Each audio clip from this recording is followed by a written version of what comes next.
It's a cold, grey dawn on Palm Sunday in the year 1461. In a barren field in Yorkshire, England, two great armies are about to do battle. As snow begins to fall, men-at-arms on both sides offer up silent prayers for deliverance and for victory. They all know that in the coming fight, no quarter will be asked and none will be given. There was this blood feud. He killed my father, he killed my brother. I think that's central to a lot of why the wars were perpetuated. These were people who were not thugs in armour. They were people who had ideals and loyalties and also had to fight battles. Soon, the sky becomes dark with deadly arrows, and men scream as they are hit. But this is only the beginning. The first furious charge comes, and the full savagery of medieval combat is unleashed. Men hack desperately at each other. Skulls are crushed, and limbs are severed. Blood splatters the snow and covers the ground. The Battle of Towton is in full cry. By the end of the day, almost 30,000 men will lay dead. The way to success, the way to survival was to get through the other army as fast as possible. Most people would have been killed by standing 3 feet away from the enemy, the length of a hand sword, and that would have been frightening to the extreme. These were not normal war wounds.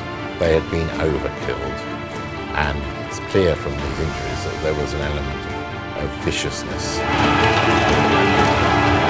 Towton was just one of many brutal fights to the death in the bitter struggle for power between the houses of Lancaster and York during the Wars of the Roses.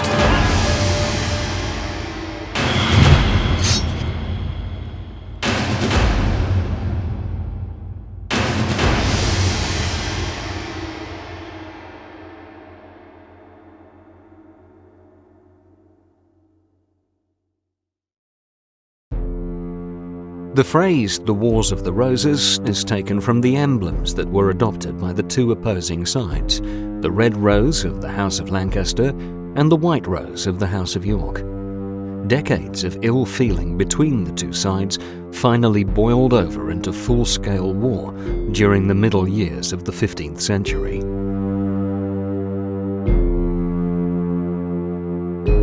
The antagonism was mostly caused by a single matter: the disputed succession to the crown of England. The origins of the Wars of the Roses can be traced back to the previous century, to the long reign of King Edward III, when England was fighting what became known as the 100 Years' War with France.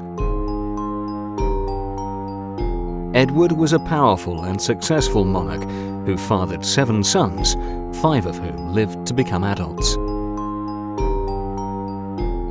The eldest of these was Edward, the Black Prince. The others were Lionel of Antwerp, Duke of Clarence, John of Gaunt, Duke of Lancaster, Edmund of Langley, Duke of York, and Thomas of Woodstock, Duke of Gloucester. As the eldest son, the Black Prince would have succeeded his father had he not died 1 year before him in 1376. And that was why when Edward III himself died in 1377, the throne passed to the Black Prince's son, Richard of Bordeaux, who was then just 10 years old. So, Richard of Bordeaux became Richard II of England. The early years of the boy king's reign were successful. The suppression of the Peasants' Revolt in 1381 suggested that England had a king who was a worthy successor to Edward III. Unfortunately, Richard was very good at making enemies with the English nobility, including his cousin Henry Bolingbroke, Duke of Lancaster, whom he exiled in 1398. The following year, Bolingbroke returned at the head of a small army, intent on seizing the crown from Richard. Henry's small army should have been no match for Richard's, but the support of the nobles helped to sweep him into power. Richard was placed under arrest, and by February 1400 he was dead, murdered, almost certainly, by starvation possibly, but far more likely by poisoning. So, Richard Plantagenet was gone, and England had a new king, the Lancastrian, Henry IV. Henry IV spent most of his reign dealing with rebellions and threats to his authority. The problems originated from the fact that, as Henry was the son of the third surviving son of Edward III, his claim to the throne was not as strong as his cousin, Roger, Earl of March. March was descended from Edward III's second son, Lionel, Duke of Clarence. This was an inconvenient problem for Henry, but he solved it by arresting the Earl and throwing him into prison. Leaving nothing to chance, the king also seized his cousin's estates. The seeds of the Wars of the Roses had been sown. By 1415, Henry IV was dead, and his son, another Henry, Henry V, had taken the throne and turned his attentions to renewing war with France.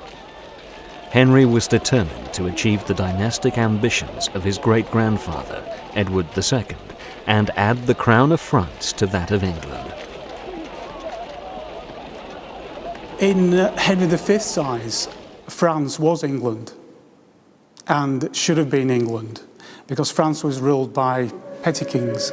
So it was one of those problems where it was the king's prerogative, if you like, to go over to France and secure his kingdom. Henry achieved his ambition largely because of his great victory at Agincourt in 1415.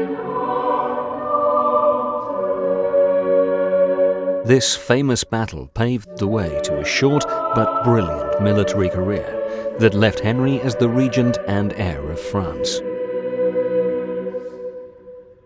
Henry V died in France in August 1422, aged just 35. Recent studies have suggested that the cause was probably cancer and not dysentery, as was thought at the time. The good news was that Henry V left a son and Lancastrian heir to the throne. The bad news was that Henry VI was not yet 1 year old. Henry V and Agincourt reverberate through the 15th century. They'd set an amazingly high standard for their successors. The victory at Agincourt and then the conquest of northern France had led to the Treaty of Troyes, and Henry V was now the heir to the Kingdom of France. But after he died, what would happen? People wanted to keep the conquests. After all, so many people had died in winning that land. But at some stage, events and alliances would turn against the English. At that point, it would really test the successors of Henry V and his nobility. Would the people of the mid-century be able to live up to the standards of the past? That was the test they faced. During the infant king's minority, England was ruled by a council of rich noblemen who spent a great deal of time arguing, jostling for position, and wrestling with the thorny question of France. The council was led by the king's uncle John, Duke of Bedford, who looked for a peaceful settlement with the French to guarantee English gains in northern France. Unfortunately, other noblemen didn't agree. The king's other uncle, Humphrey, Duke of Gloucester, was very pro-war, and there were heated arguments at court. Henry was put in charge of his two uncles, Bedford and Gloucester. Gloucester was at the head of the faction, if you like, that wanted to pursue the war in France. Bedford was not so much wanting to pursue the war, and in the end, it was almost factionalism and the contributory causes round that caused the problems in France. And the French problem was always a problem that someone was trying to find a scapegoat for. Henry VI's minority was the most successful part of his reign, possibly the only successful part of his reign. he becomes king at 9 months old, so we have a minority of 16 or 17 years. While he was young, the council actually ruled quite successfully. There are rival characters, notably Cardinal Beaufort and the king's uncle, Humphrey, Duke of Gloucester. And they have their arguments over policy, and at times it looks really bad. But either the king's other uncle, John of Bedford, steps in, knocks their heads together and sorts things out, or the two men step back and realise that actually the greater good is the greater good of the country and of the young king, and also a sense of they need to do their best for the memory of Henry V. So, by and large, the country is run as well, if not better, during Henry VI's minority than at any time during his reign.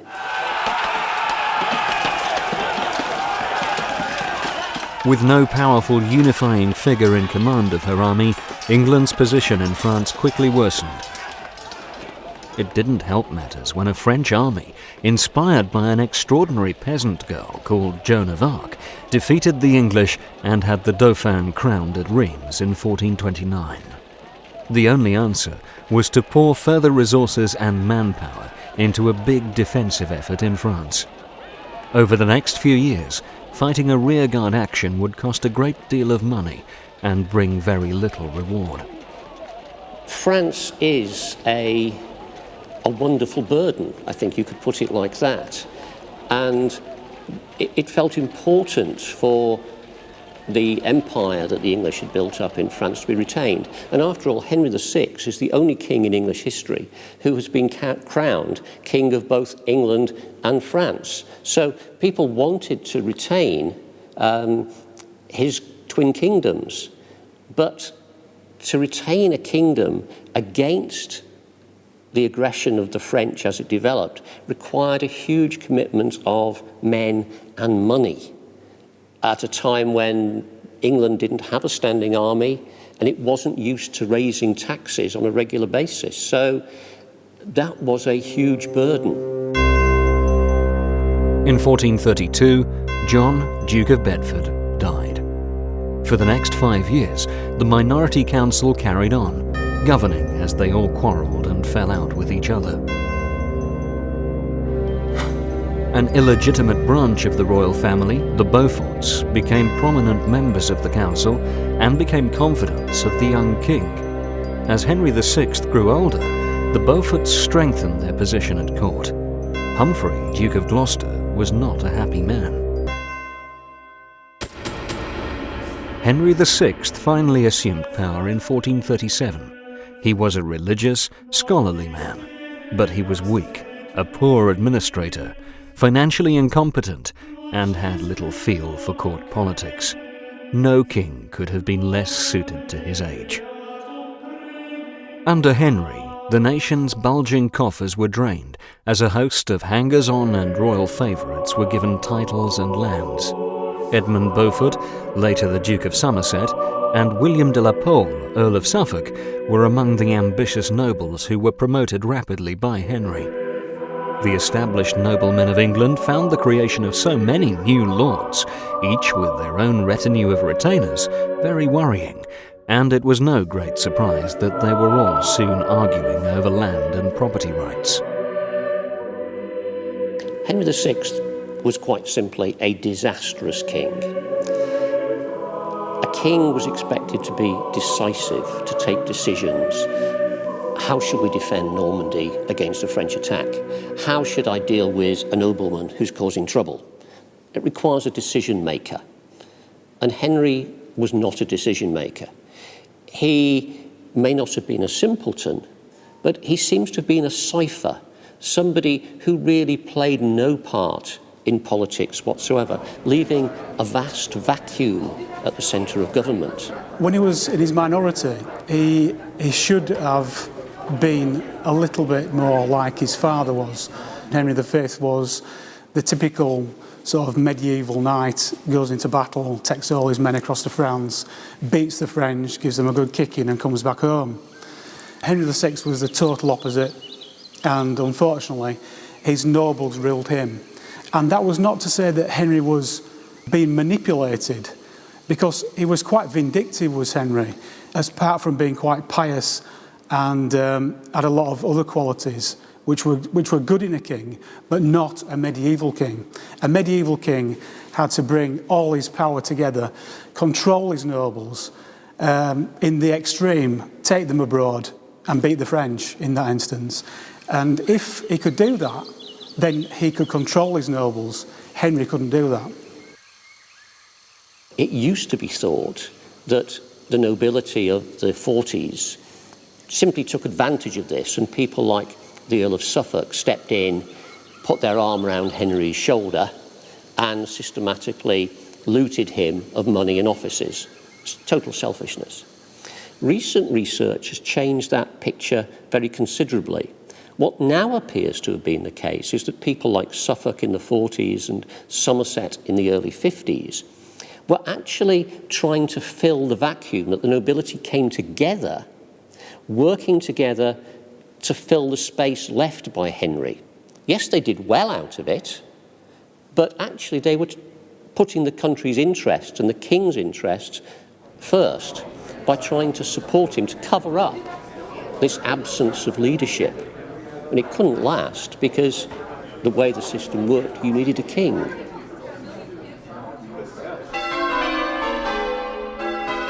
The year 1445 saw a royal wedding. Henry VI married Margaret of Anjou, a match that was supposed to strengthen English claims in France. She was only 15 at the time of her marriage, but Margaret would eventually become a formidable figure during the Wars of the Roses. The marriage was arranged by the Earl of Suffolk, who was elevated from Earl to Marquess for his efforts. While tensions still simmered beneath the surface, everyone gave the impression of being behind the king and his administration. Everyone, that is, apart from Gloucester. But in February 1447, the Duke's troublemaking and plotting finally caught up with him, and he was arrested on a charge of treason. He died in custody 3 days later. The one exception to the nobles working as a united group seems to have been Humphrey of Gloucester, who all along wants to push for the French war to be continued at a time when the realization has developed that it's very, very difficult to maintain France.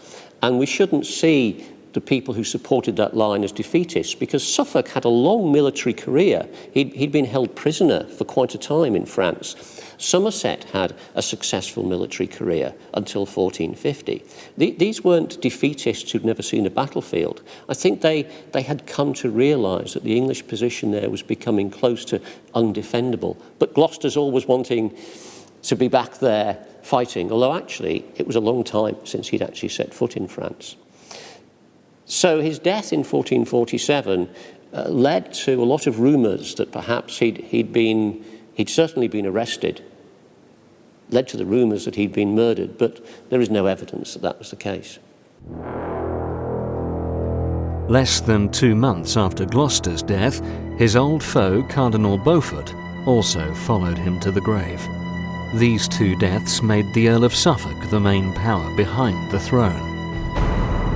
In 1448, he was created Duke, as was Edmund Beaufort, who was given the title Duke of Somerset in recognition of his military service in France. Nothing could have infuriated their enemies more. Dukedoms were usually reserved for direct relatives of the reigning monarch. With Henry's clique running the country, others saw their influence diminish. The most powerful of these was Richard Plantagenet, Duke of York. As Edmund of Langley's only son, York was heir apparent to the throne, and his hatred of Suffolk and Somerset steadily grew as his role in government receded. York had held the prestigious title of Lieutenant of France and had been entrusted with the command of the English army on the continent. Now he had to look on helplessly as he was replaced by Somerset. To make matters worse, he was then packed off to govern Ireland, miles away from the royal centre of power. The very fact that the English government was centralised was a factor that everybody knew and took interest with. So if the king was devolving laws, for instance, who was actually devolving those laws? Was it the king or the king's advisors? So everybody had an interest in who was actually doing that. The Duke of Somerset, for instance, became a court favourite. He was the king's right arm. Obviously, York was suspicious of this because York had his own interests to look after, and after the French wars, he was owed quite a lot of money by the crown as well, which caused him to be fairly disgruntled, but I don't think that was the actual cause of his animosity, if you like, towards Somerset. I think it was more of a fact that he had to protect his own family and interests.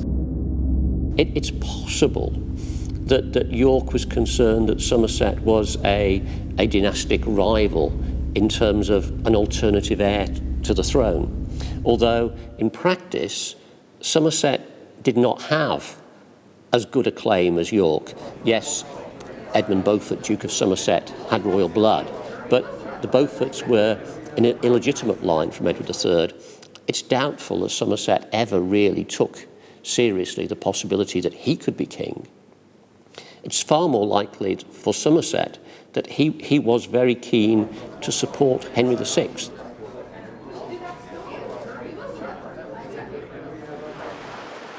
Sadly for the ambitious new dukes, everything soon started to go badly wrong. Problems at home did for Suffolk, who carried the can for the corruption, lawlessness and chaotic finances which were a hallmark of the later years of Henry's reign. Early in 1450, the king was forced by the Commons to send Suffolk into exile as punishment. At that point, he really must have thought that he'd got away with it, because a soothsayer had told him to beware of the Tower, and he must have feared that he'd end up in the Tower of London and meet his death. So he sails away. Partway across the English Channel, another ship comes into view, and as that ship gets closer, they realise that its name is the Nicholas of the Tower. That ship comes alongside, the sailors board, Suffolk is taken, hauled into a rowing boat, and his head is cut off, and his body's thrown onto the beach at Dover. The soothsayer was right in the end.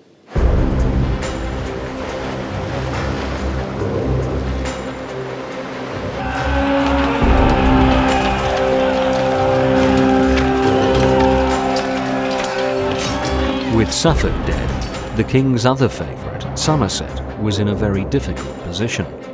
The war in France was proving to be disastrous, with the armies under his command fighting a series of losing battles with the French.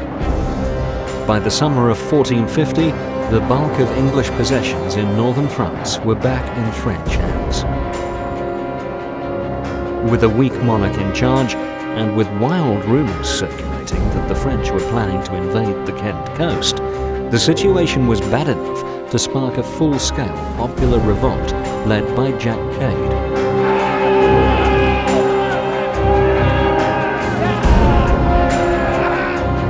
Cade's rebellion was a desperate action by ordinary men whose families had been crushed by unfair taxes and the corruption of the ruling classes.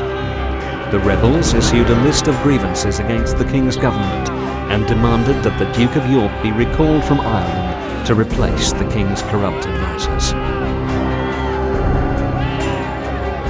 There were sad echoes of the peasants' revolt 70 years earlier. The rebels had some early success, were bought off with false promises, officially pardoned, and then hunted down and murdered.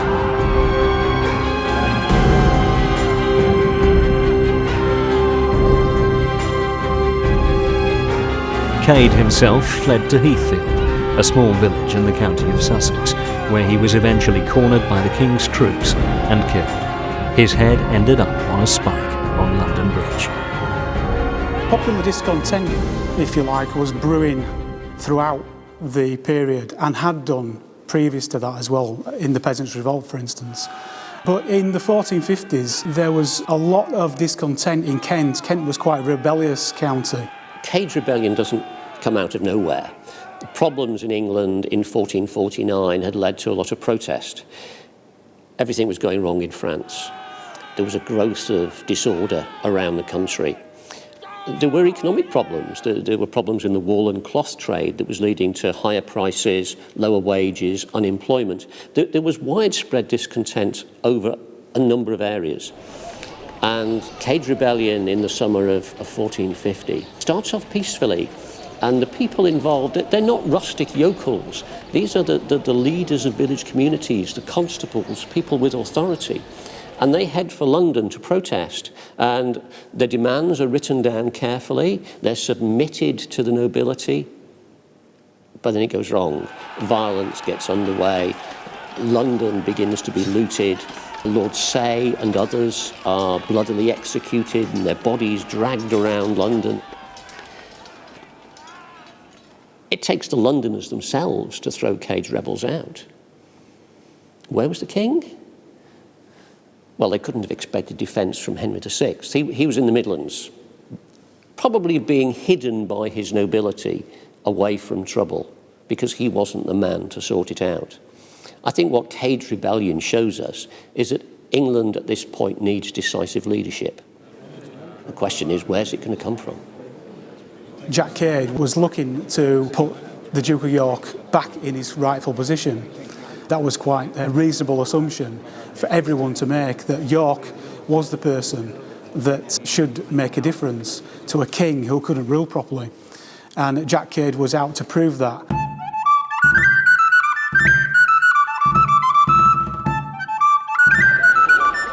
In the wake of the rebellion and Somerset's return from France, York decided to leave Ireland and march to London, hoping to gather supporters as he went. York presented himself as a reformer, a champion of better government, seeking justice against those that had lost English territory in Normandy. Although Somerset was locked up in the Tower of London for his own safety, York's action won little support from the other nobles, and he eventually slunk off to his lands in Ludlow, while his arch-rival took control of the king's government. York returns to England in the autumn of 1450, about 3 months after Cade's rebellion has faded. Why had he come back? He shouldn't have come back without the king's permission, but he does. Now, he says he's come back to help the king deal with the problems, but a skeptic might suggest that if that was his real motive, perhaps he should have come back 3 months earlier when Cade's rebellion was in full flow.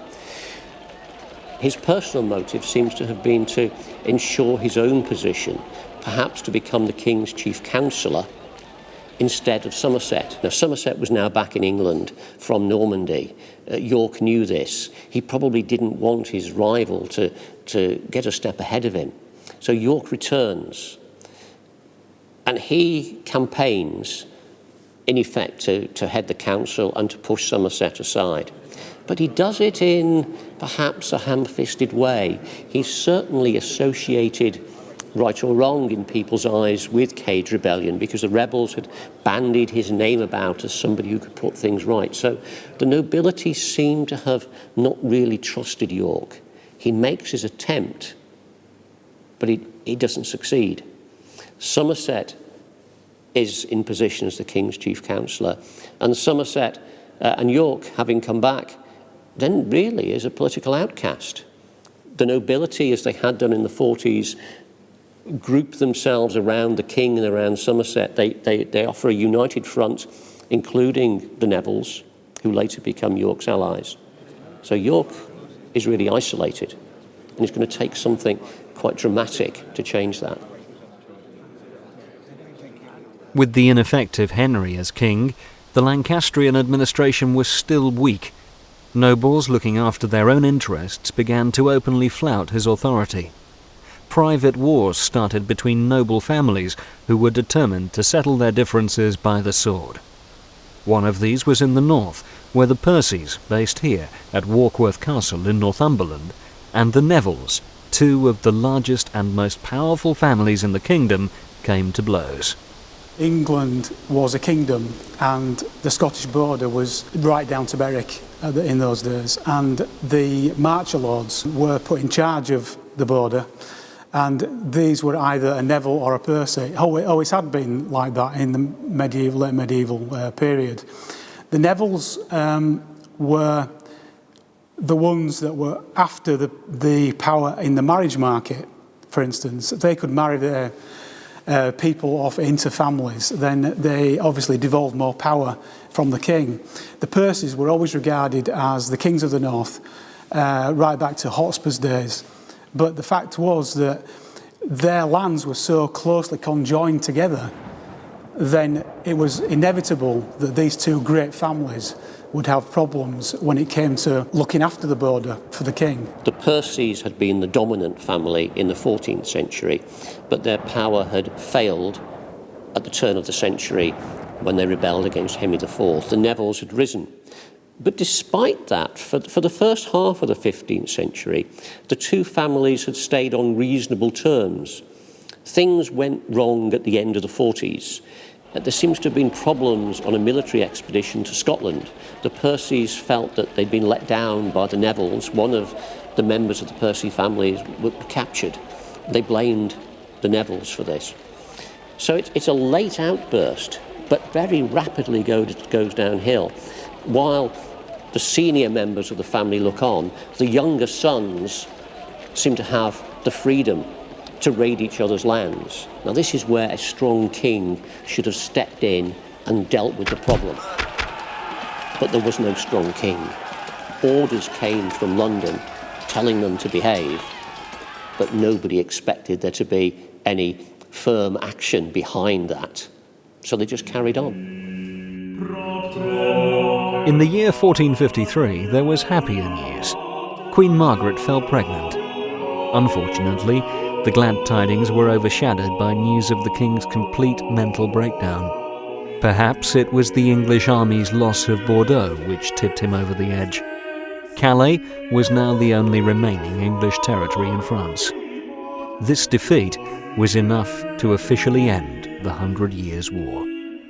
The king's illness lasted for the best part of a year, and during that time the Queen gave birth to Edward, his son and heir. For the Queen, this was the central moment in her life. She never stopped trying to secure her son his birthright, the throne of England. In the summer of 1453, everything actually seemed to be going well. Somerset had established effective government. Parliament had voted the king money for an expedition to France. Things were looking more positive than they had been for 2 or 3 years. And then in the summer, Henry falls into a trance, and he stays in that trance for the best part of 18 months. The reasonable prognosis is that he had something like catatonic schizophrenia. He was a vegetable at part of the time. He couldn't speak, he couldn't hear. Perhaps you might say that actually this is a little different from what had gone on before, but it creates a problem. Who is to be the figurehead of government? York was the obvious choice at that time because he was the heir to the throne. On the other hand, the king's madness was rather good news for the Duke of York, who had recently made himself a very powerful new friend by the name of Richard Neville, the 16th Earl of Warwick. A member of the Neville family, Warwick was extremely rich, highly influential, and a very good man to have on your side, particularly when the Queen and her favourite, Somerset, were set against you. His father was the Earl of Salisbury, another very powerful nobleman with Yorkist sympathies. History remembers Warwick as the kingmaker, and with good reason, as we shall see. With land and possessions that included Warwick Castle, Warwick used his powerful connections to get the Duke of York appointed Protector of the Realm in 1454. It was the death of the Chancellor, Archbishop Kemp, that gave York and Warwick the opportunity they had been looking for. The Chancellor is the person who makes government work. You must have a Chancellor, and with Kemp dead, we need a new one.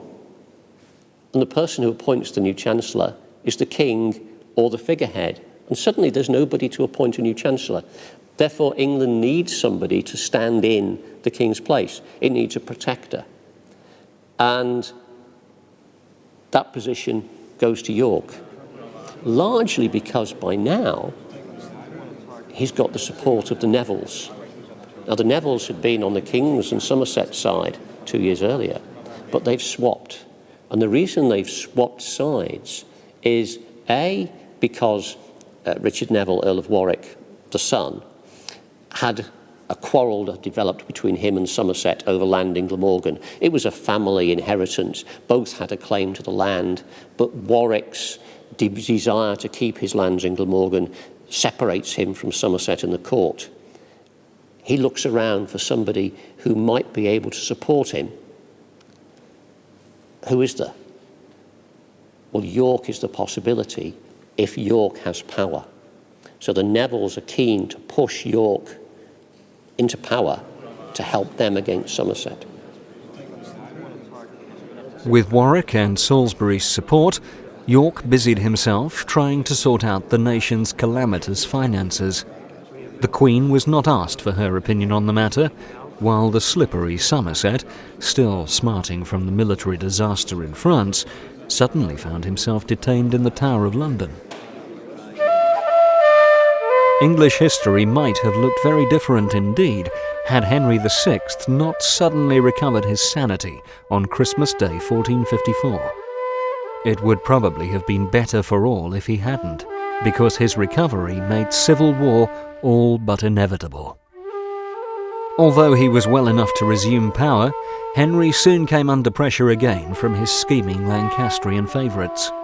At their prompting, he unceremoniously sacked York as protector.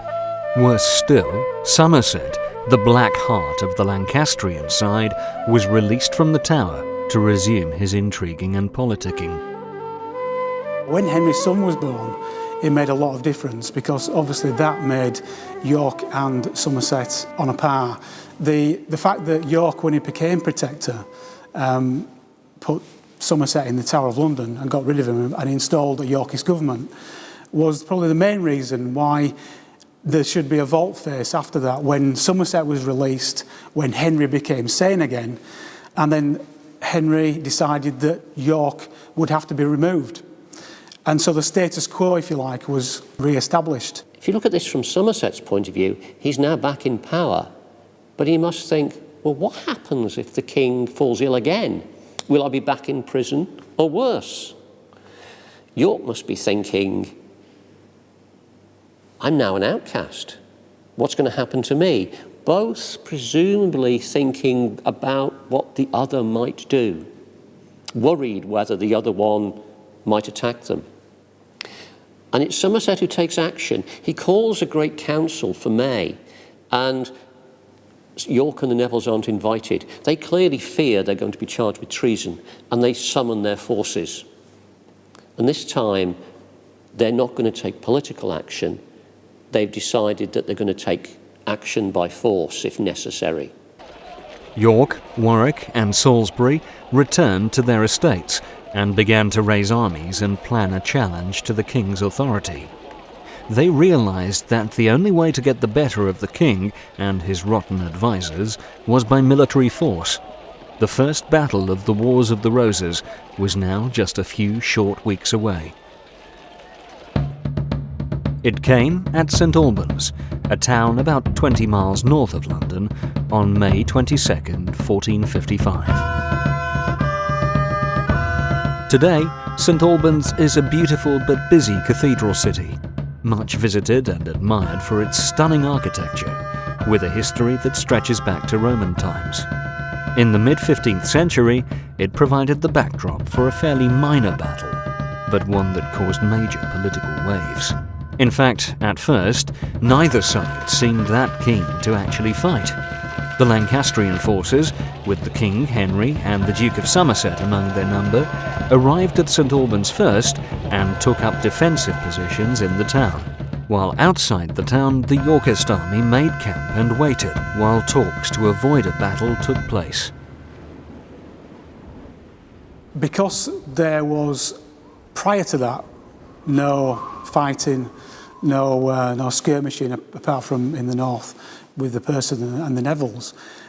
It was probably the Nevilles that were more antagonistic towards what might happen than York was. In fact, there was like 5 heralds that went one way or the other, negotiating why things shouldn't be done properly and why Somerset shouldn't be handed over to York, and then the king could continue on his progress.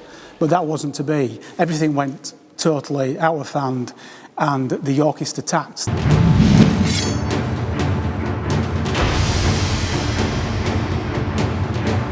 It's really the Yorkists getting their retaliation in first, before they fear they're charged with treason.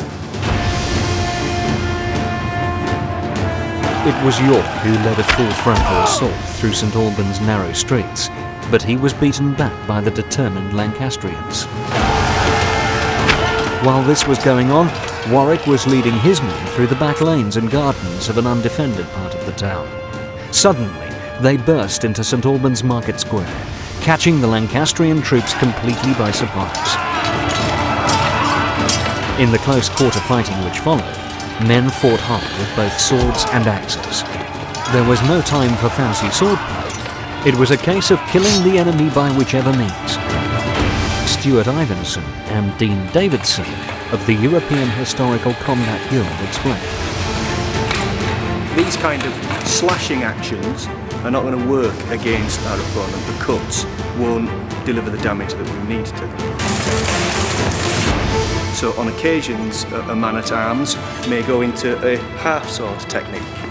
What he's looking for there are openings or gaps in the armour, particularly under the armpit, or in gaps where the armour joins, which will stop the armour from articulating and will cause damage to the flesh underneath, or it could be aimed in at the throat or neck area where they're very vulnerable, unless he's got good protection there, and in at the groin, which is not usually well protected with tin, it's more protected with mail. Warwick's surprise assault carried the day.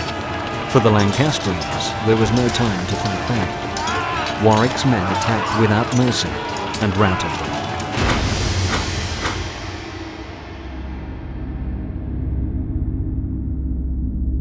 It could hardly have been worse for the Lancastrian side.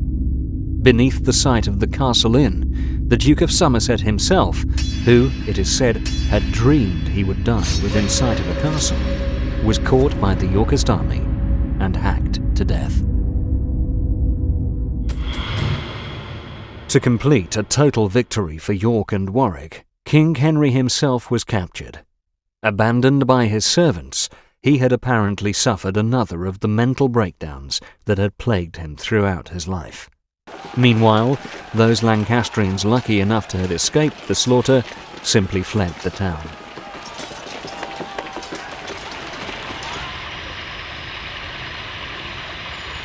The Battle of St Albans was over. Somerset was dead, and two other powerful Lancastrian supporters, the Earl of Northumberland and Lord de Clifford, had also been killed. Henry VI was safely tucked away, once again in the throes of madness. All in all, it was a highly satisfactory day's work for Warwick, and particularly for York, who, with the king once more indisposed, returned to wield complete power as protector of England.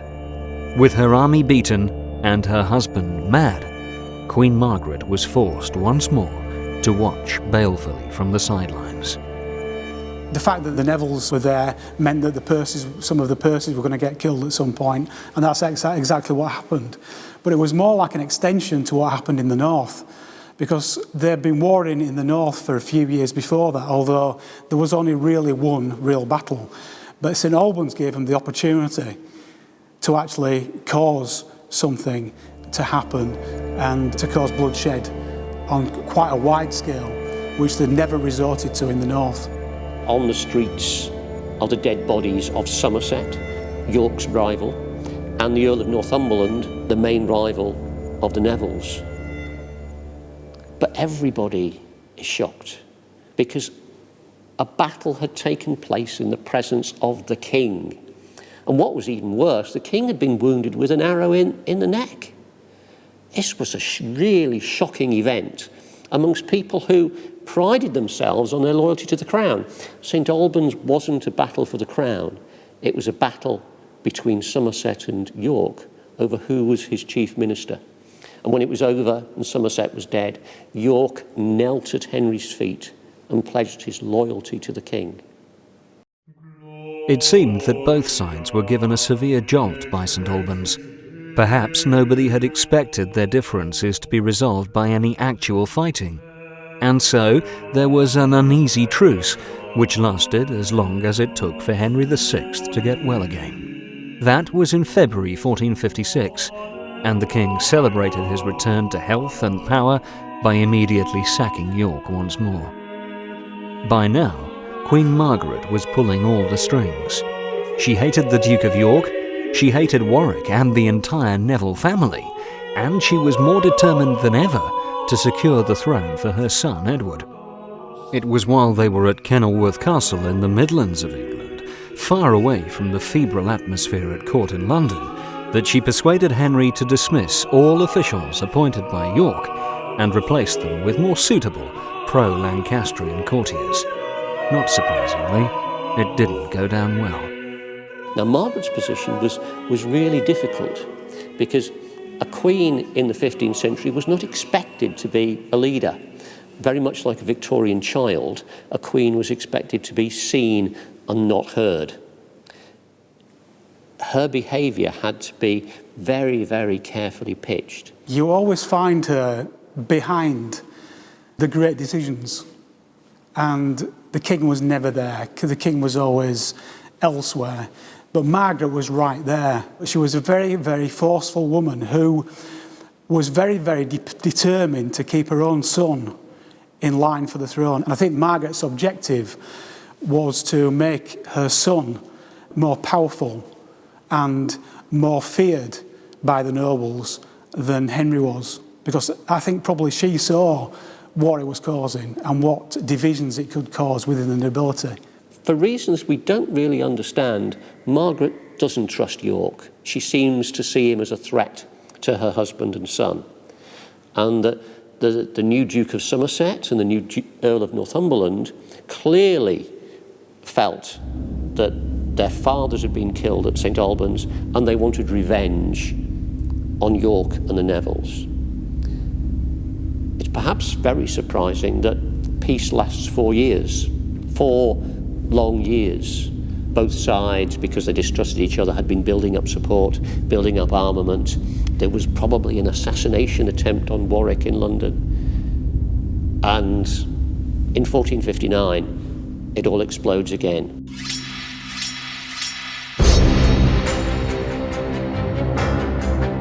In June 1459, Queen Margaret summoned all of the great nobles of England to a council at Coventry. All were invited bar 2, the Duke of York and the Earl of Warwick. If the Queen was trying to goad the Yorkists into action, she succeeded brilliantly. Despite all this, it is doubtful that Warwick and York were intent on overthrowing the king. What they wanted was the removal of what they saw as his bad counsellors. There seemed little prospect of doing this by peaceful means. They would have to rely on military muscle. After a summer spent putting their armies together, the very fed-up Warwick and York met up at Ludlow Castle, York's stronghold in the Welsh Marches. There, they awaited the arrival of the Earl of Salisbury's forces, who were marching from Middleham Castle in Yorkshire to join them. The thought of this huge Yorkist force gathered together in one place worried the King and Queen enough to order a Lancastrian army, commanded by Lord Audley, to intercept Salisbury's men. The place Audley chose to meet them was Blore Heath in the Midlands. Blore Heath was quite an unusual battle in that it wasn't fought between York and Margaret, for instance. York was in Ludlow at the time. And the battle was fought between the Nevilles and Queen Margaret, if you like, or Lord Audley and his nobles. There was quite a large battle for the standards of the time between the forces which were opposite each other across a very, very, what seemed to be a very, very large ditch. The battle opened with the customary longbow exchange, which failed to inflict a telling blow on either side. But soon, a fake retreat by some of Salisbury's forces tricked the Lancastrians into attacking, and the two sides met in a thunderous clash of steel. For a fully armoured man-at-arms, the physical strain of battle was immense. The soldiers have to be very fit, very able, very agile. Depending on the rank would depend on what weapons and equipment you would be using. But there are kind of depictions of a rotating front line of man-at-arms to allow the injured men to come off, to allow new troops to reinforce them, and any armour would have kept an element of their force in reserve to be able to be fresh, ready to then join in the fight when necessary. But the majority of the time, we're talking about people having to run long periods or walk long periods in armour and then be ready to fight once they get into position. Fighting in armour like this isn't easy. The armour that we wear, generally speaking, is actually heavier and less well made than the armour that the men-at-arms in the Middle Ages wore. And also, they were better trained to it. So, running around in 3 stone of armour for them was less of a problem than it is for us. The weight is less of an issue than the actual heat which you generate inside it. Because if you imagine the arming jackets that we're wearing underneath are quite thickly padded, so you're effectively wearing a blanket to begin with, and as soon as you start to run around and be active in the armour, you start to get hot and you start to sweat. The metal stops all that sweat from evaporating away, so you do begin to heat up very quickly. And there are occasions in medieval chronicles where it's recorded that people did actually suffocate in their own armour, or just dropped of heat exhaustion on a hot day. We can be sure then that medieval battle was an exhausting business. What we can't be sure of is what exactly happened at the Battle of Blore Heath. Like so many battles of the era, the chronicles are lacking detail. What is certain is that it was a Yorkist victory. Broadly, the Lancastrian commander had been killed, but it was what hadn't happened that most concerned the Yorkists. Salisbury had been promised the support of the Stanley family, one of the most powerful in the land. They were nowhere to be seen. It was a worrying sign, although Warwick, as Constable of Calais, could still call on the Calais garrison to strengthen his army. The real strength that the Yorkists have during the 1450s is that Warwick is captain of Calais. Now, Calais is a town on the French coast which still has an English garrison controlled by the English. That means that Warwick has access to a professional group of soldiers and shipping. And if he needs to use either, then he's got a tremendously valuable resource there. But within 3 weeks, the pendulum had swung in favour of the Lancastrians with their spectacular victory at Ludford Bridge on October 12, 1459. Treachery and deceit were common enough during the Wars of the Roses, and at Ludford Bridge the experienced troops of the Calais garrison, commanded by Andrew Trollope, switched sides, virtually deciding the outcome of the battle. Trollope was obviously not a devout Yorkist, because the reward for his treachery was a full pardon from a Lancastrian king. York didn't stick around to argue the point. He slipped away from Ludford Bridge under cover of darkness, leaving behind his wife Cecily and his 2 youngest sons George and Richard, who were captured and imprisoned at Coventry. While York headed for the safety of Ireland, Warwick and Salisbury, with York's eldest son Edward, Earl of March, in tow, made for Calais in France. The Duke of York's army simply melted away. The saying goes, to the winner the spoils, and the spoils for the Lancastrian army after Ludford Bridge were orgies of rape and pillage in nearby Ludlow. The terrible scenes there were a stain on King Henry's reputation.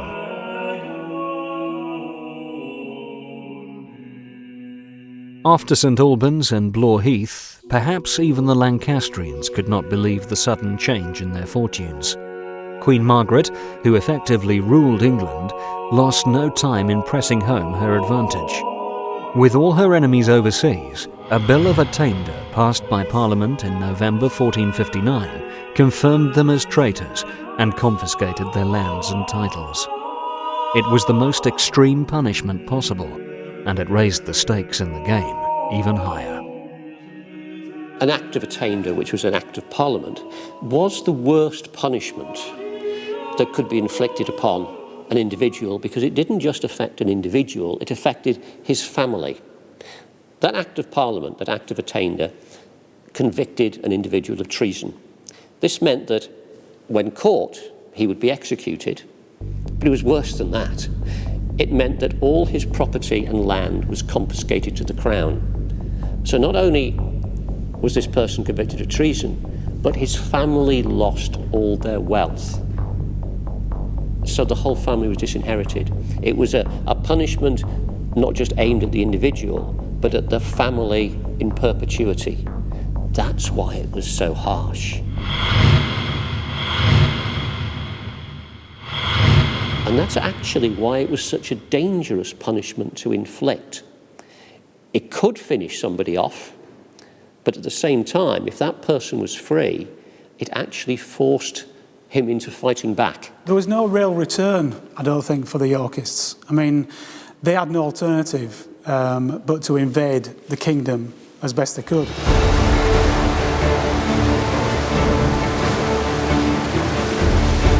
With the help of Warwick's uncle, Lord Fauconberg, they plotted, raided the Kent coast, and plundered Lancastrian ships. And in June 1460, Warwick, Salisbury and the Earl of March landed at Sandwich in the county of Kent and marched on London. Gathering support along the way, they eventually arrived in London on July 4th. They entered the capital unopposed, mainly because the king and his army were away in the north at Northampton. Salisbury was elected to hold on to London, while Warwick and the Earl of March advanced towards the Lancastrian positions. The Lancastrians, commanded by the Duke of Buckingham, were probably not unduly concerned.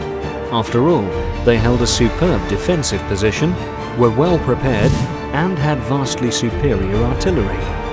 What they did not have, however, was control of the weather, nor could they have foreseen the treachery of a certain Lord Grey of Rutland.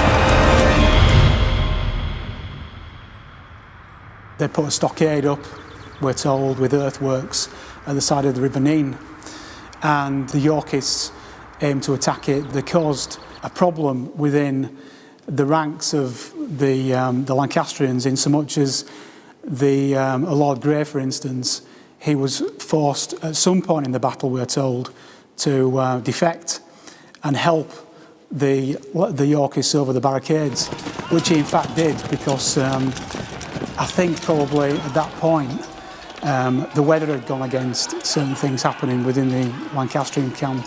The guns wouldn't fire, for instance. They had quite a lot of ordnance in there, and I think if the Yorkists had have attacked at that point, then they would have come to some grief, and they probably wouldn't have won at all. But the combination of that and treachery, which becomes such a feature of the Wars of the Roses, caused the gaining of the camp. And of course, at this point again, we've got the Yorkist lords going to the king saying, "We're sorry, we're sorry for what we've done, and sort of like we've come to save you," and taking the king back into the capital and saying the king is safe, but we're the government. So the wheel of fortune had turned once again, and the Yorkists headed for London with the hapless king.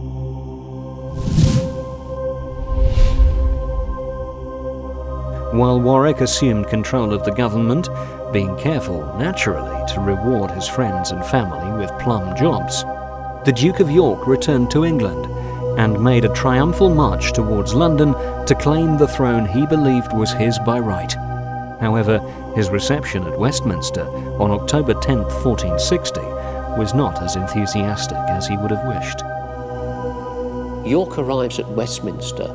He marches into a meeting of the Lords walks straight up to the throne, puts his hand on the throne, and turns to the assembled lords as if he's expecting applause or cries of "Long live King Richard." And there's a ghastly silence. The first words come from the Archbishop of Canterbury, who says, "Have you come to see the king, my lord?" York had misjudged the situation. He clearly was expecting acclaim, and he got nothing of the kind. He slams out of the room, bursts into the royal quarters, and he leaves the lords a problem. York has now claimed the throne, but Henry's king.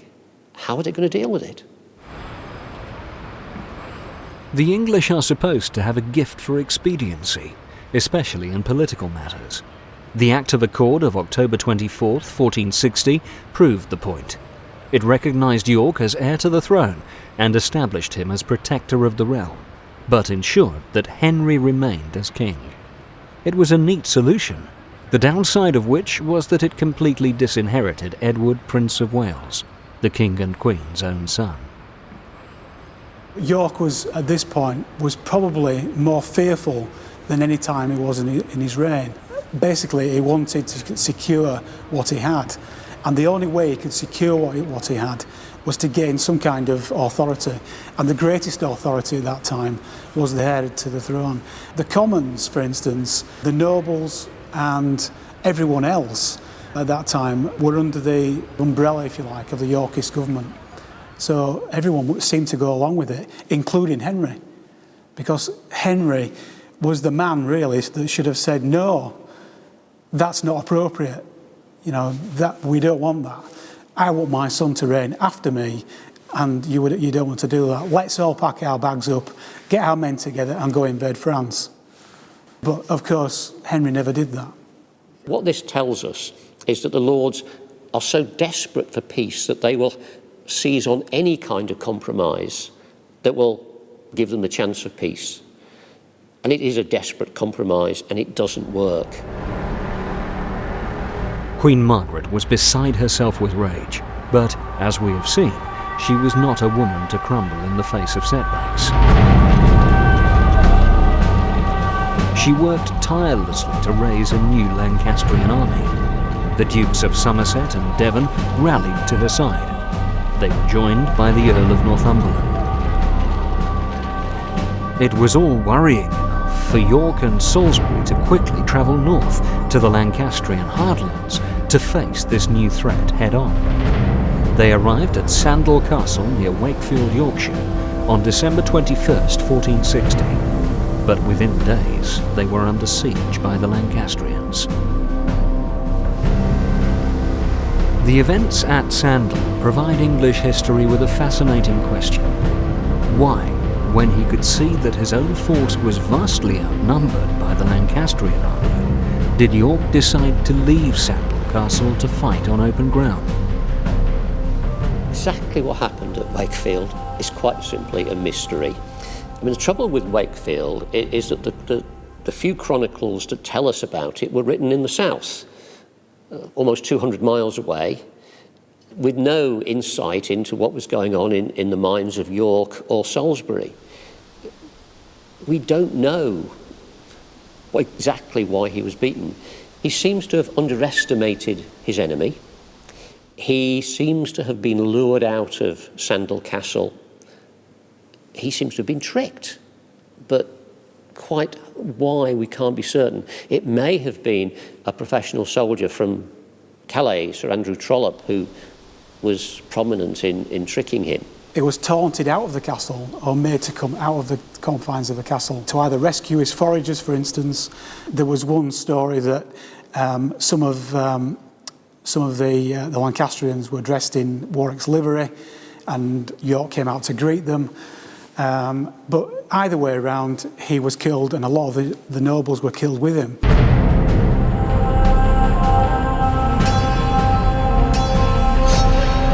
It was a complete wipeout of the Yorkist cause in Yorkshire.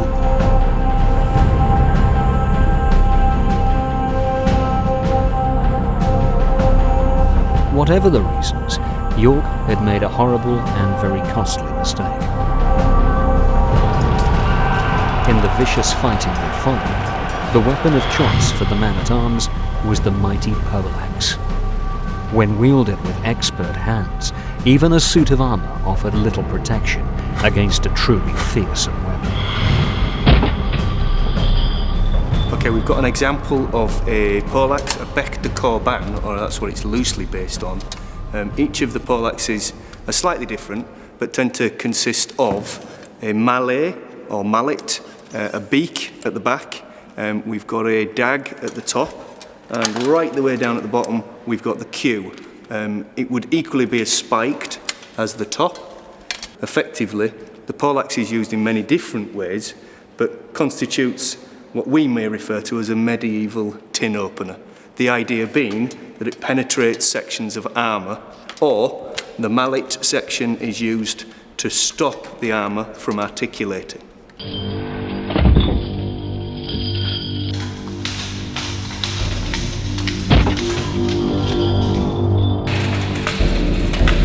The weapons themselves were highly efficient and very effective killing implements. Even though I'm wearing a complete armour, as we've mentioned, there are enough gaps in it that something like a poleaxe in the hands of a skilled user can find those gaps.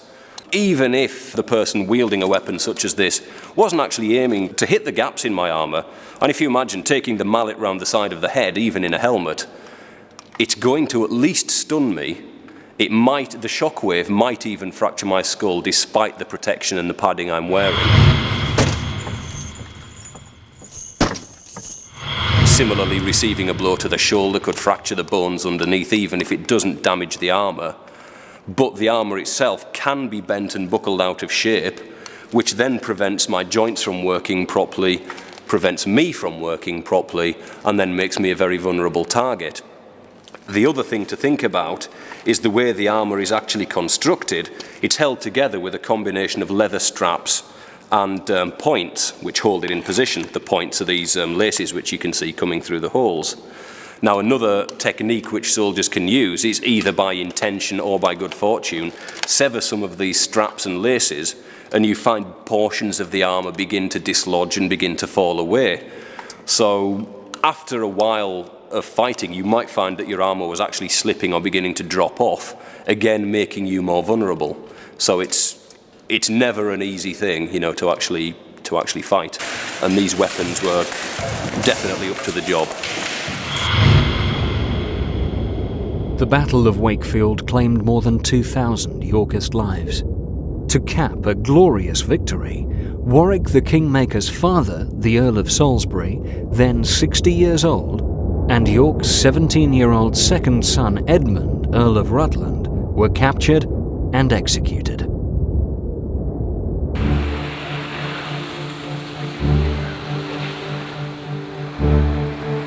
The head of the Duke of York, the man who would be king, was put on display above the gates of York.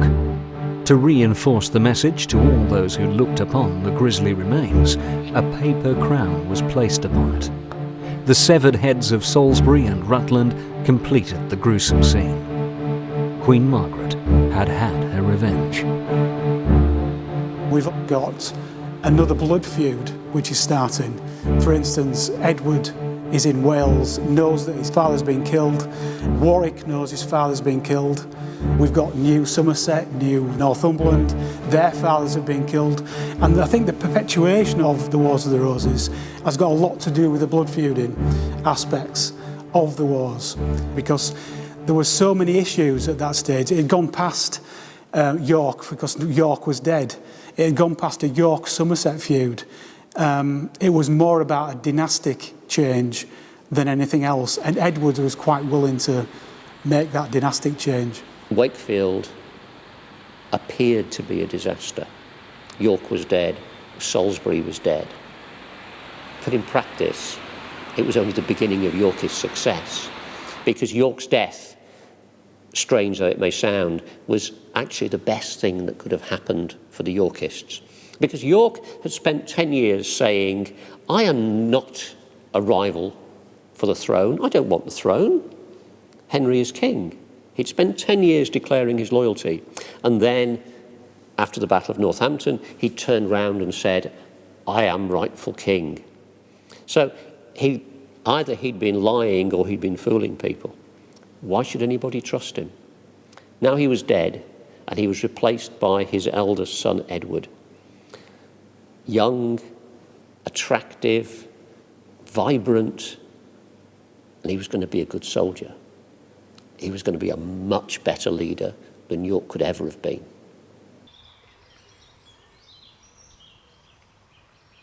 The Lancastrian victory opened the way for another round of looting and rape by soldiers promised booty by the Queen as payment for their services.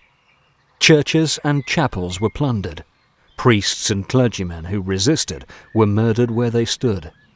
They were, said a contemporary chronicle, like a whirlwind, devoted to spoil and rapine, covering the earth like so many locusts over a space 30 miles in breadth. Wakefield had been a disaster for the Yorkist cause, but not all was lost. London was still held by the Earl of Warwick, and Edward, Earl of March, was at Gloucester, still with his army intact. With the death of his father, March was now the principal Yorkist claimant to the throne. Fortunes fluctuated over the next few months as both sides vied for position. On February 2nd, 1461, at Mortimer's Cross, near the Welsh border, the Earl of March defeated a Lancastrian army commanded by Jasper Tudor, the king's own half-brother, who somehow managed to evade capture after the battle.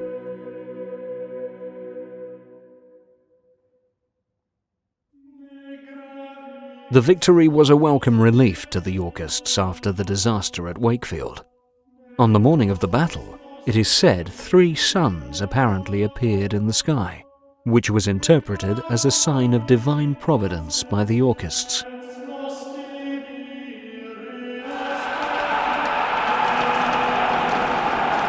During the battle, Edward demonstrated the qualities that made him such a formidable opponent to the Lancastrians in the coming months.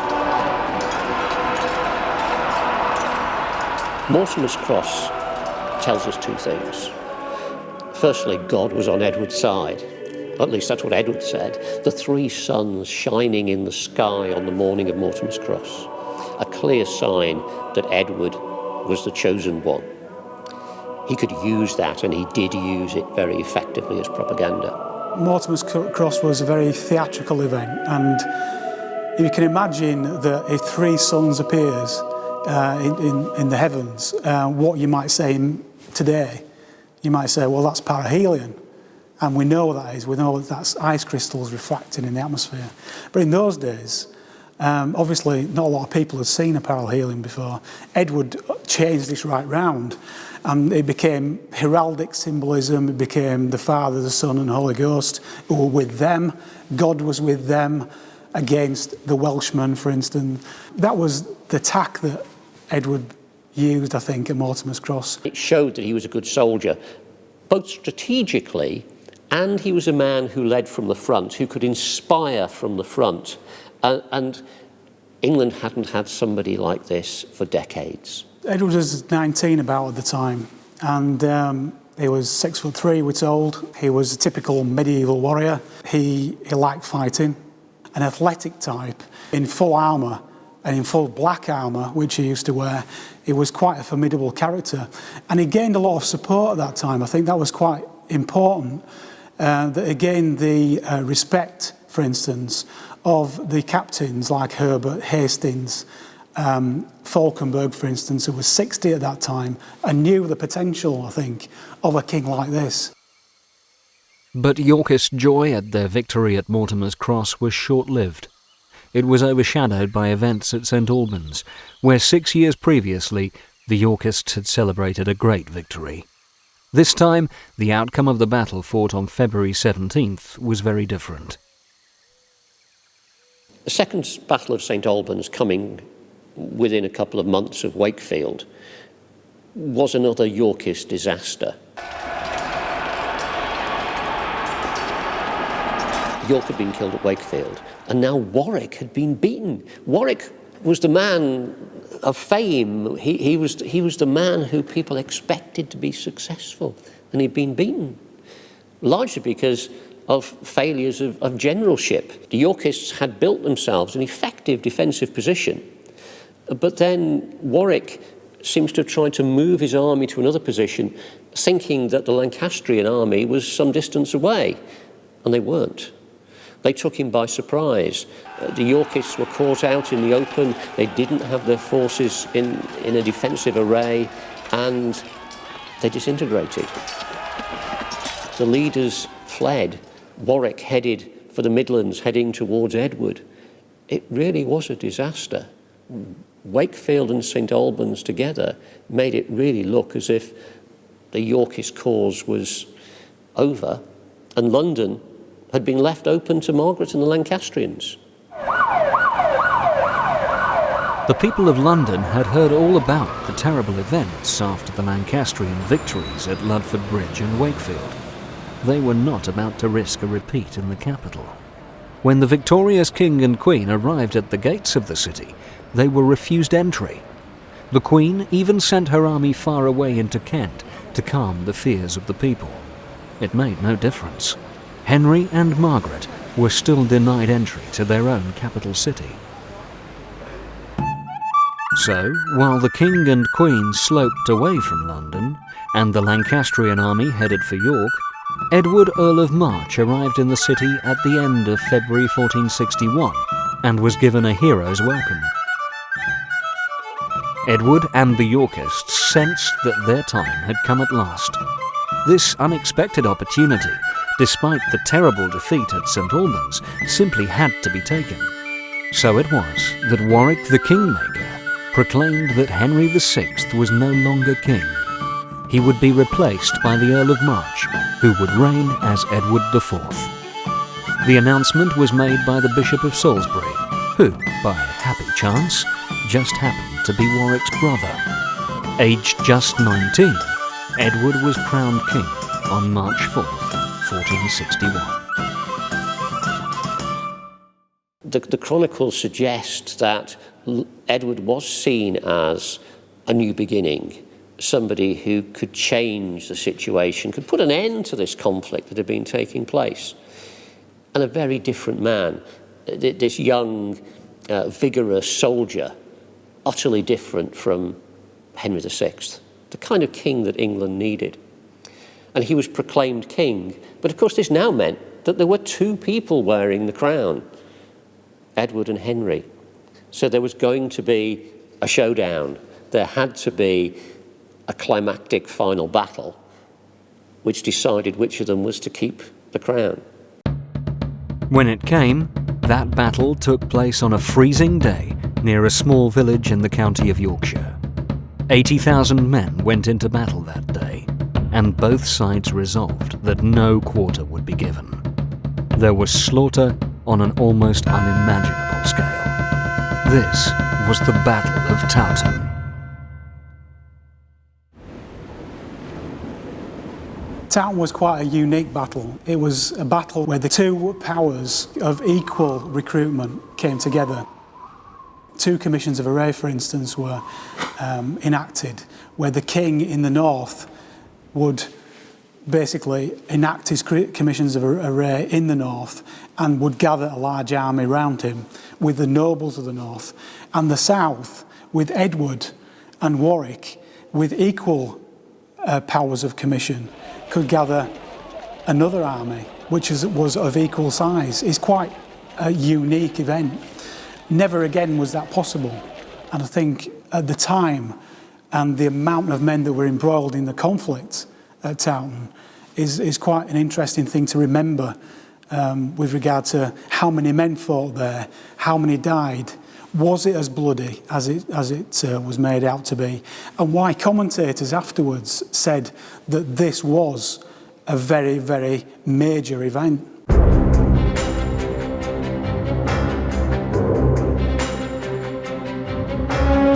The exact strength of the two armies at Towton will never be known, but it is thought that some 42,000 Lancastrians fought with 36,000 Yorkists. What is sure is that the Lancastrians had the larger army. Almost half of English nobility took part in the fighting. Most of them were Lancastrians.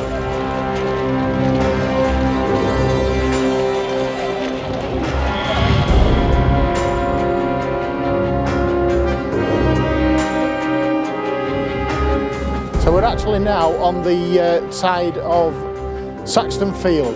It's the field that the Yorkists actually camped out in the night before the battle, after their long march up from London, stopping off at Pontefract, camping out there, and then making for Saxton, ready for the Battle of Towton the day after.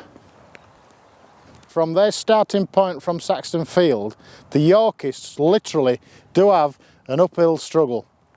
They have to make for the horizon and the edge row right on the top of the shot, right the way towards the tree that's roughly in the centre of the battlefield. It is for them an uphill struggle. Once they reach the top of that ridge, on the other side they will find the Lancastrians waiting for them. This is going to be a rather nasty engagement.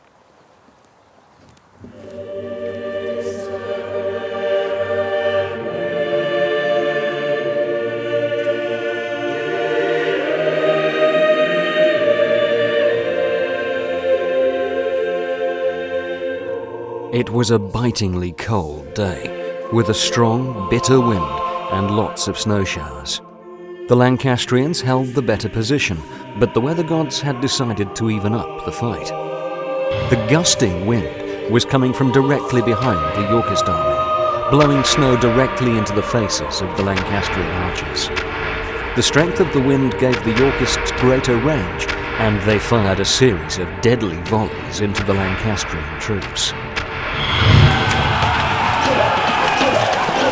Nor was that the only advantage gifted to the Yorkists by the wind. The Lancastrian arrows, fired into the teeth of the gale, fell short of their targets, which meant that the Yorkists could simply gather them up and fire them back. Despite being on the higher ground, the Lancastrians were hit by an almost constant shower of arrows. As the lines came together, I imagine it must have been pretty terrifying for the individuals involved.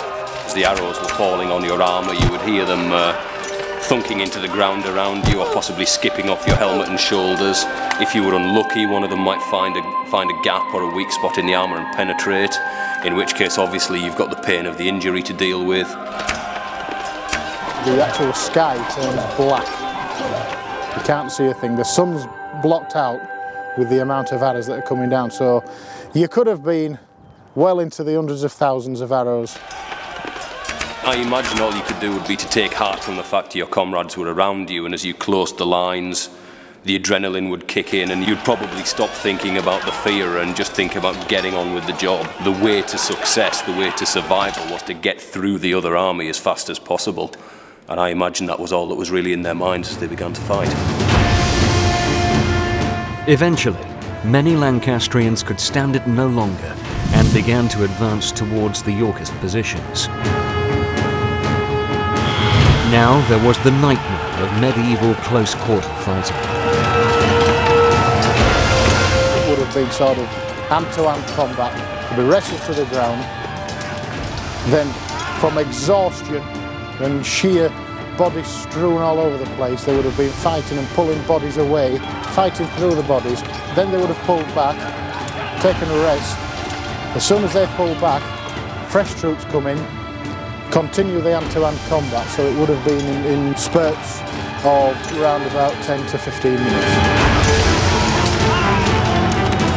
Men hacked at one another with axes, swords and halberds. The bodies were piled so high that sometimes the fighting stopped so they could be cleared away. Then it all started again. Despite hours of savage combat, neither side could gain the upper hand. But the arrival on the battlefield of the Yorkist Duke of Norfolk's men changed all that. When Norfolk came in, he came in from the side, so basically this turn, the whole battle display, if you like, 90 degrees, and the rout took place in Bloody Meadow which was to the west of the battlefield, and then there was a squeeze where the Yorkists actually basically pushed them over the edge into Bloody Meadow and off the battlefield. They are just sort of basically fleeing for their lives. Once the battle was over and the rout began, I can only assume it was just sheer bloody panic from the side that was actually routing. Once the unit's cohesion, once the army has broken up, you stop being an effective fighting force and just become a group of individuals trying to get away, and that's when the real carnage begins.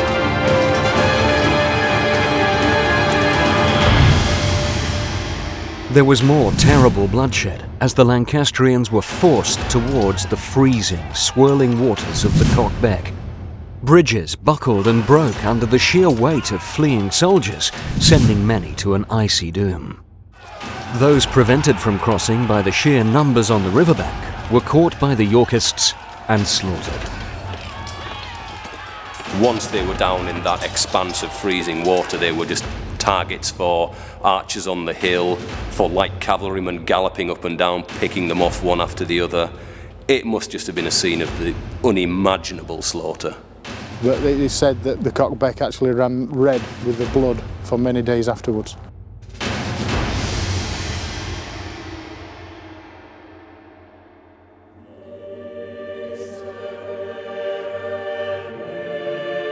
The Cock Beck eventually became so choked with bodies that men were actually able to get across.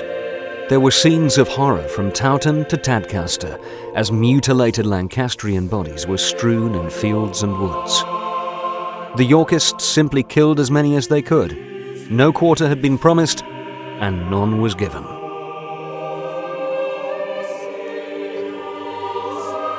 At not too distant York, Henry, Margaret, and the Duke of Somerset watched with alarm as those Lancastrian troops who had managed to survive the bloodshed limped into the city. Without fully realizing the extent of the catastrophe that had befallen the Lancastrian army, they fled to the safety of Scotland.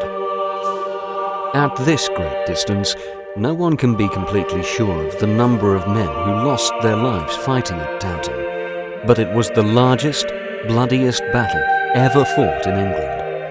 Estimates put the number of dead at 28,000. It could even have been more. No battle better illustrated the horrors of medieval combat or the sheer brutality which marked the age. But we don't have to rely on our imaginations to visualize the horror of that day. In 1996, workmen uncovered a mass burial pit during work near the battlefield. The remains of 30 fallen soldiers were sent to Bradford University for analysis. Their wounds revealed the shocking reality of medieval warfare. The major findings which surprised everybody was that there were such massive head wounds and such multiple head wounds to all the individuals within the pit. And what was found that there was relatively few injuries anywhere else on the skeletons, but their heads had been savagely attacked, and these individuals had basically been done to death. As well as the major injuries, there was also a lot of evidence of mutilations, the cutting off of ears or noses, and multiple small cuts which barely went through the skin. The majority of injuries were blunt force injuries, basically where people had had their heads stoved in, basically. But there were also a lot of sharp force injuries where people had been cut with swords or daggers, or their skulls had been pierced by either projectiles, or in more cases, they'd been hit with something like a war hammer or a poleaxe.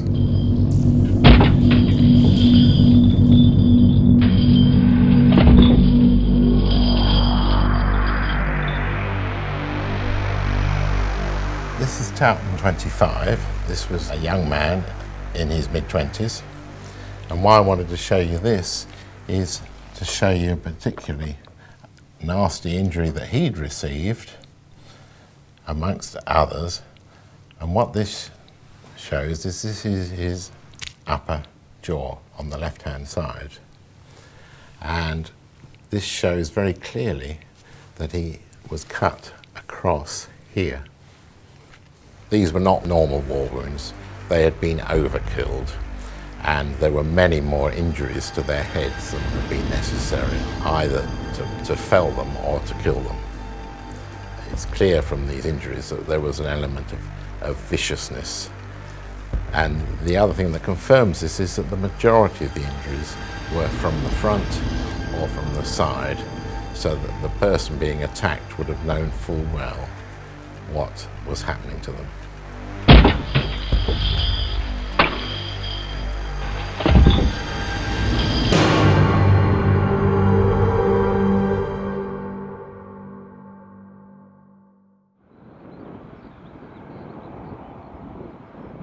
So complete was the Yorkist victory that Edward, supported as ever by Warwick, who was now at the height of his influence and powers, probably considered that the war had been won.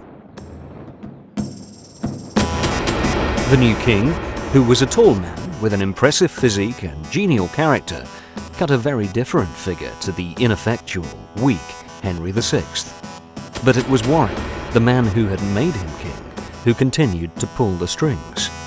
One French visitor is supposed to have remarked that England actually had two kings.